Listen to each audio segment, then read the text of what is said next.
Boss Kevin. Okey bang, boleh tak kita nak bagi minta review sikit macam mana kita punya servis bang? Kita bike zone 88. Baik, laju dan recommend dekat semua orang yang nak barang-barang motor ke apa, boleh datang ke zone 88, bike zone 88. Okey, so abang ni tengok. So dia ada carbon dengan intercom. Okey, abang ni pula apa? Oh, dia sama juga carbon. Okey, macam mana bang servis kita? Capture helmet. Thank you to Bike Zone 88, sangat bantu Prama dan apa ni, recommend benda bagus-bagus, barang-barang tu bagus. So boleh check it out. Okey. So orang kan. Oh, ni laki bini pun sama juga. Ada intercom. Oi, terbaik bang, servis semua mantap. Wow, geng-geng mantap, bos baik, semua terbaik.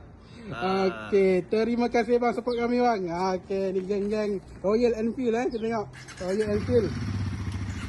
Okey.